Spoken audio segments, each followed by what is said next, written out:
আৰু এটা কথা সকলোৱে মনত ৰাখিব পুলিচৰ কাম দুখীয়াৰ বিৰুদ্ধে লাঠি চলোৱা নহয় পুলিচৰ কাম হৈছে অপৰাধীৰ পিঠিত ডাণ্ডা চলোৱা অপৰাধীৰ পিঠিত ডাণ্ডা চলোৱা দুখীয়া মানুহৰ নহয় আগত এছাম পুলিচ আছিল ৰিক্সালা পালে পিঠিত লাঠি মাৰে কিন্তু আমাৰ ইয়াত গোট খোৱা বহুতৰ দেউতাই নিজে ৰিক্সা চালায় আগতে বজাৰত তৰকাৰী বিক্ৰী কৰা মানুহজনক লাঠি চলায় আজি মই আপোনালোকক দেউতা মাক লৈ আহিব কিয় কৈছিলো কাৰণ আপোনালোকৰ দেউতায়ো তৰকাৰী বিক্ৰী কৰে আজি বহুতে গাঁৱৰ খেতিয়কজন থানাত আহিলে বেয়া ব্যৱহাৰ কৰে আজি মই আপোনালোকৰ দেউতা মাক কিয় লৈ আহিব কৈছিলো কাৰণ আপোনালোকৰ দেউতা মায়ো খেতি কৰে আৰু বহুতে ঘৰৰ কাষৰ সবজি দোকানখনক গৈ 10 টকা 20 টকা 100 টকা খুজে আৰু দেউতাই ঘৰত গৈ কেনেকে দুখ কৰে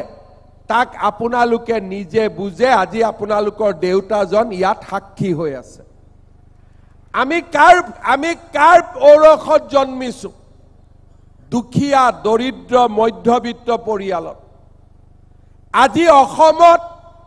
মন্ত্ৰী এমএলএৰ খুলখালিয়েকে চাকৰি নাপায় আজি আমাৰ অসমত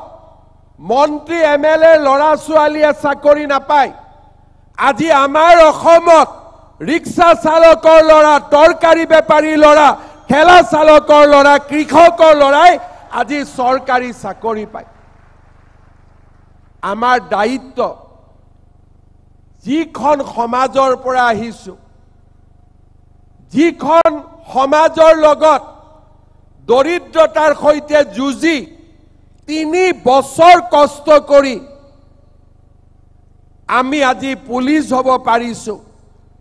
আমি যেন সদায় মনত সেই সকল দৰিদ্ৰ মধ্যবিত্ত লোকৰ প্ৰতি সন্মান ৰাখো কাৰণ তেওঁলোকৰ চকুত আমি আমাৰ দেউতাক দেখা পাব লাগিব তেওঁলোকৰ চকুত আমি আমাৰ মাক দেখা পাব লাগিব আৰু সেই কাৰণে আজি আমাৰ অসমত পৰিৱৰ্তন হৈছে 10% 20% কৰবাত যদি বেলেগ ৰাস্তাত গৈছে আমি তেওঁলোকক কেনেকে ঘূৰাই আনিম তাৰো আমি চিন্তা কৰি থাকো আপুনি বিচৰা বাতৰি পাব কেৱল নিউজ 18 এপত